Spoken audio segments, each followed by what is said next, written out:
Richard Cizik, welcome to CPX. Thank you, Greg. Thanks for being here. Hey, it's great to be in Australia. We're here to talk about climate change today. Now, you had something of a conversion to seeing this issue as very important. Can you tell us that story? Well, sure. I had worked for the National Association of Evangelicals for 22 years and was invited in 2002 to the Oxford Climate Conference and heard for the first time the science, the real science on climate change, and was converted, not just to the science, but even more importantly, to the biblical responsibility I had as a believer to respond to this issue, which frankly, I had never previously entertained. I'd never thought, well, this is an issue I need to consider. I read the press. It told me that, well, the science was split. So I was quite comfortable, Greg, at the time being what we in America would call a mugwump. That's a term from American political history. You sit on a fence and you got your mug on one side and your wump on the other. So you sit on the fence and never decide and never do anything. And so I went to Oxford. I heard, among others, Sir John Houghton. He was knighted by the Queen, the original advisor to the Intergovernmental Panel on Climate Change, and also a man of faith. And the science convinced you? Yes. Okay. And then I began to look at my Bible and decided, goodness gracious, here I am, 2 degrees in political science, a full seminary degree. I'd worked in the world of Washington politics, of faith and intersection with society for all these years, and I had ignored probably the greatest issue, the greatest scientific fact of the 21st century. How could that be? You say the greatest issue. Lots of Christians don't agree, don't see it as a great issue. Why has it risen to such importance for you? Well, because the impacts already on the world are way beyond what most of us even entertain.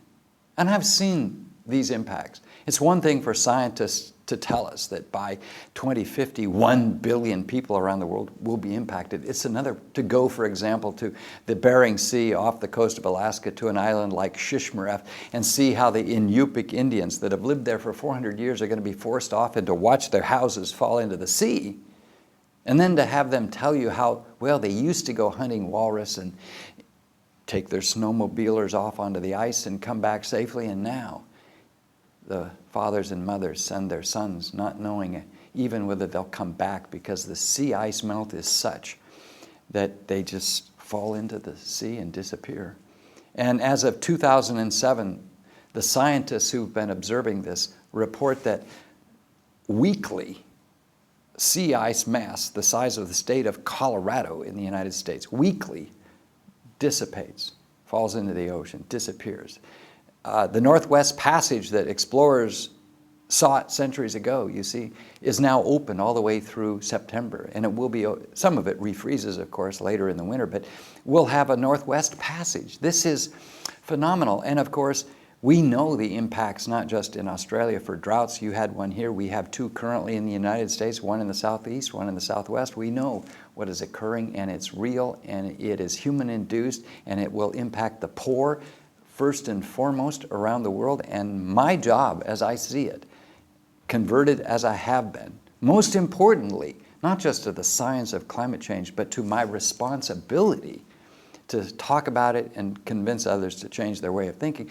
Most importantly, I do this because I believe in a creator God. Well, many people I've talked to have said actually Christianity is partly, probably largely responsible for what's happened around the world, that some of the Christian teachings, such as that we should subdue the earth, or that God is going to come and judge the earth and destroy it anyway, so why should we bother, that those kinds of teachings are actually behind the human impact on the environment. Well, I think that's a bit unfair. Although we would have to admit as people of faith, particularly the conservative brand of Christianity that's in America, that form of Christianity that has fought, you see, with science for 100 years, well, it has contributed to the misunderstandings that people have today about climate change. But I'm not going to blame Christianity. I would say that our application of the faith to contemporary issues at times fails us. For example, most Australians wouldn't know this, but the United States, the Christians in the United States, followed the Brits, the British, on the subject of slavery 100 years after the slaves were first, it was prohibited by the Parliament to trade slaves. But it was 100 years later, after William Wilberforce secured, you see, the stop of the slave trade, that America began to entertain the issue. And people would say, how could it be 100 years that people went not getting it? Well, there were perks in those days. People enjoyed their sugar cubes in their coffees. Americans, they enjoyed the fruits of slavery and the slave trade. And it took, you see, Christian people, the abolitionists, who were themselves evangelicals, to change America on this issue. So when you have these huge shifts, what Wendell Berry, the philosopher, calls the great work of a people, that are required, shifts in thinking, behavior, it takes leaders, it takes prophets, it takes all sectors of society, when it's this huge of a shift, to be able to educate the public and then move them. So are you actually exonerating Christians from any, or Christian theology from any impact here? You don't. I'm not saying that Christian theology hasn't some responsibility for failing to respond to the challenge quickly enough. I'm not saying that we don't bear some responsibility. Of course we do. But I'm not going to blame Christ or the God of creation for what has occurred. That's our failure. That's man's sin. It's not God's fault. He's clearly given us, you see, in His Word, the Word of God, the Bible, from Genesis to Revelation, a call to live differently. Well, you've described it as a mandate, to mandate. care for the earth. Yes. Yeah. So What does that mean? has happened, though, in the past is that many people have said, well, we have a dominion mandate, that's Genesis 1:18, to exercise dominion over every living thing, the birds of the air, the fish of the sea. Well, they've taken that dominion mandate to mean that they can abuse creation, failing to understand that the next verses of the Bible, Genesis 2, say, yes, dominion, but dominion a certain way in which you care for the earth and protect it. Avad and shamar are the Hebrew words. They mean to care and protect. And so we, particularly in the West, we've not done that. And so today, we have a crisis of monumental proportions in which 1 billion people will be impacted by mid-century.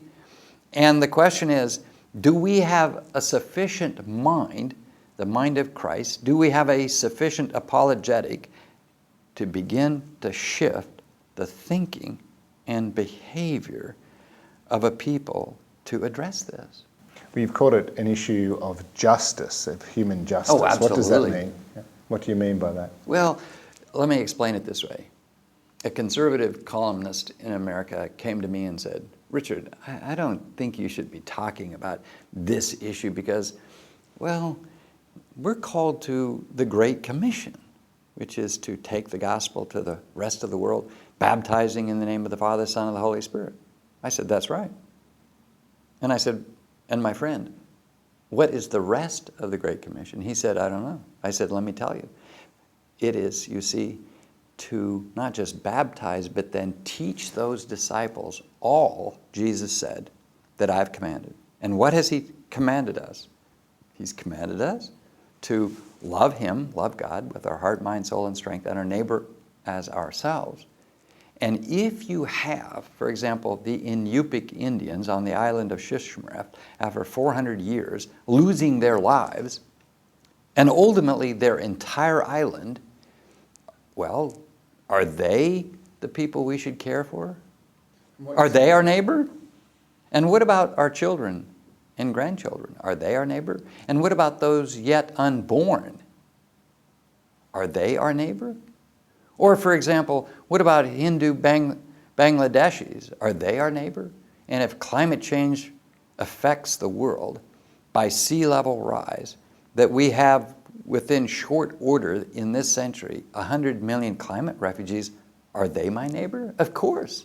So God, who loved this earth, He created it, He said to take care of it, and then said, treat your neighbor as yourself. So I don't think that we can say we love God and then drown our neighbor by our behavior by our behavior, Greg. Sounds like you're suggesting Christians ought to be at the forefront of this climate change issue in response to it. Oh, most assuredly. And not just responsible in articulating what it is, but what we should do about it. And the problem is, well, as climatologists and systems analysts say, it is the greatest failure, that is, not responding to this issue, the greatest failure to think in the history of mankind. And so one of those scholars, teachers, professors, Bob Doppelt, who's at the University of Oregon, has written a whole new book on sustainable thinking.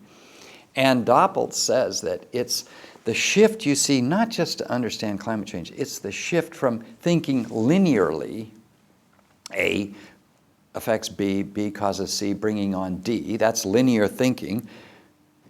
Well, assembly line products are linearly produced. We tend to think that way. In fact, we have products that have single use, right? Well, Doppelt says that we need to think as systems, and what system-based thinking allows for is the unpredictable to happen. So that a 9/11 of intelligence failure, or the most recent 9/11 of financial failure, you see, don't throw us a kilter, but in fact we've begun to think differently in such a way that we know and prepare in advance and then are able to act afterwards in such a fashion that we bring glory to God. And that is what systems-based thinking says. It says there is no away. See, we have spatial systems disability. Out of sight, out of mind. Well, the world's an enormous big system. It seems very difficult for people to get their heads around this issue of the whole climate. Right, and so, well, some people are disinterested or deniers. And you have to move them, first of all, from being disinterested to even deliberative about the subject, and then from deliberating about it to designing how they might change, and then doing and then even defending their change. So you have to move people, as I see it, from I'm not going to change to I might change to I am changing, and all the way to I have changed. And of course there is no done. But you see, that staged process of learning to think differently about the world is what, well, that's systems-based thinking. And if we begin to change the way we think, thusly, we will be prepared for whatever occurs. We may be a bit surprised, but we'll be better prepared than we would otherwise. But you have to ask yourself, why weren't our leaders in America prepared for the first 9/11 on September 11th of 2001? In part because, you see, our sensory perceptions don't always alert us in advance to disaster. And so absent a sensory perception that's prepared for these, I call them black swans. Have you heard the term? I understand Australia has black swans. We do have black swans. You do. Most Americans, yeah, most Americans say there's no such thing as a black swan. I can tell them now there are black swans in Australia. Yeah. But see, those are those unexpected events that occur. And we have to be able to, one, change our thinking. Many of us live in iron cage boxes. We have to say, oh, I can change my thinking. We have to be able to say, my actions matter, as opposed to, no, my actions don't matter. We have to be able to think long-term, not short-term. We have to be able to say, sort of like the Three Musketeers, to put it in the vernacular, all for one and one for all. Oh, well, you know what the opposite is. All for one and none for all. All for me. Yeah, all for me. And so, really, what we're talking about here is not just understanding climate change. It's shifting from a philosophy that says, well, I'm going to take from the earth, make things, and put the waste back into the earth. That's called take, make, and waste.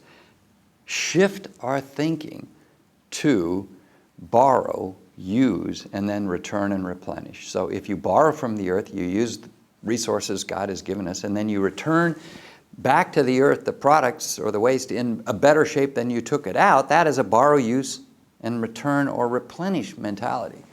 And that is systems-based thinking. And I happen to think that, by the way, Jesus was a systems-based thinker. And would you like to know why? Give us the explanation. I'll give you the explanation. Well, one of the great verses for this is, Jesus said, "Store up your treasures not on earth where moths and rust destroy and thieves steal, but in heaven where none of that happens." And so if you look at the verse, New Testament scholars have done this.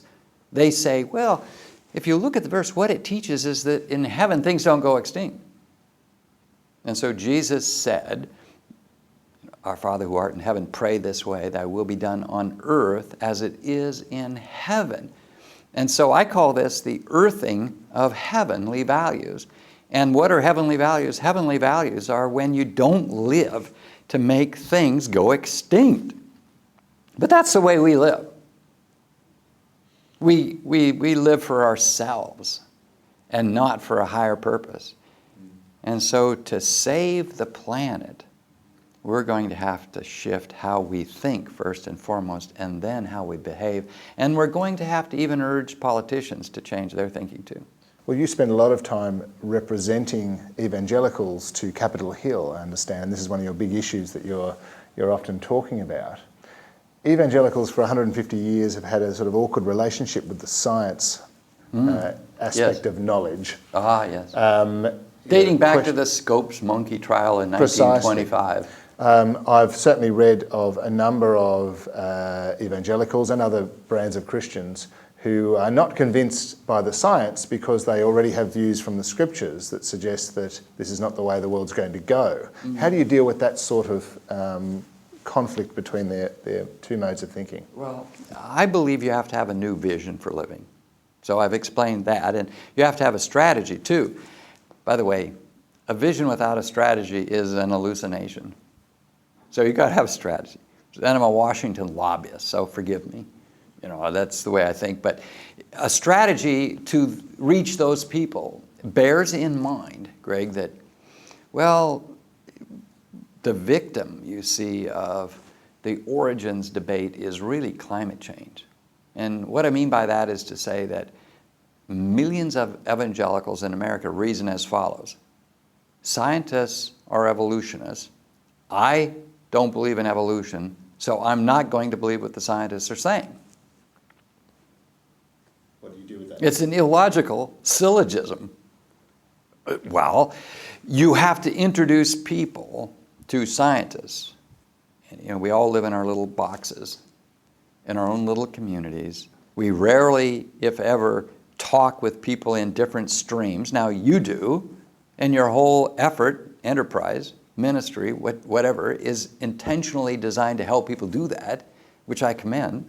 But see, we have to get out, bridge outward, as Robert Putnam from Harvard says.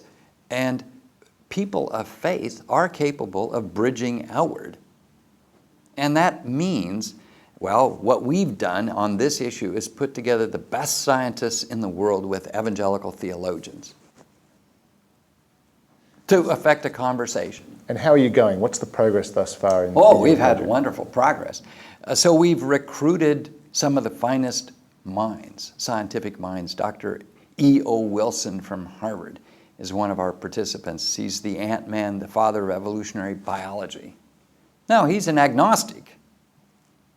And Eric Shivian, who is my cohort in this, he is a Nobel Peace Prize winner from 1986.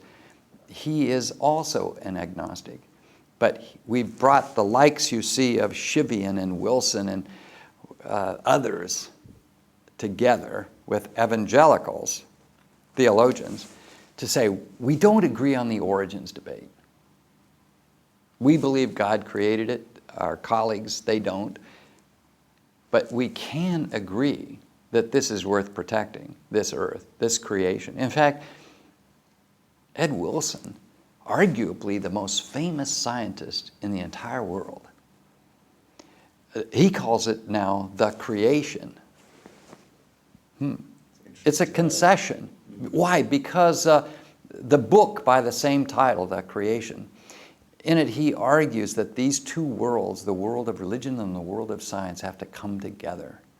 And we cannot solve the greatest problem, the most complex of any ever to face the human mind, that is climate change, without these two worlds coming together. And I put it this way to my evangelical friends who say, well, I don't need to have that kind of conversation. I say you need to, and here's the reason why.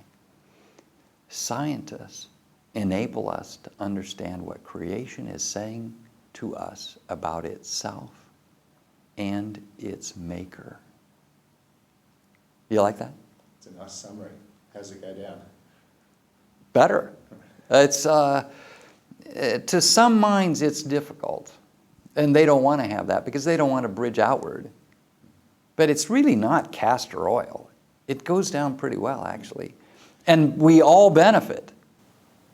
Let me ask you to conclude a couple of questions about your wish list. Firstly, on your political wish list, what sort of changes are you hoping to see take place at that larger social level? Oh, well, I happen to think the election of Barack Obama is going to open up a lot of possibilities. It puts oxygen in the room, if you will. Because the other party has always been saying, well, we can't do it, we can't do it. And Barack is saying, yes, we can do it. And we can do health care. We can do civilizational conflict. I know there are 2 wars going on, but we have to learn to be peacemakers. We're going to have to learn to live with Islam, not with Osama bin Laden, but with 1 billion Muslims in the world. So health care, civilizational conflict. I happen to believe climate change is in the top order. These are issues, I think, that we as Christians must address. You can't address global poverty without addressing climate change. And yes, human rights, the genocide in Darfur, all of these issues are connected.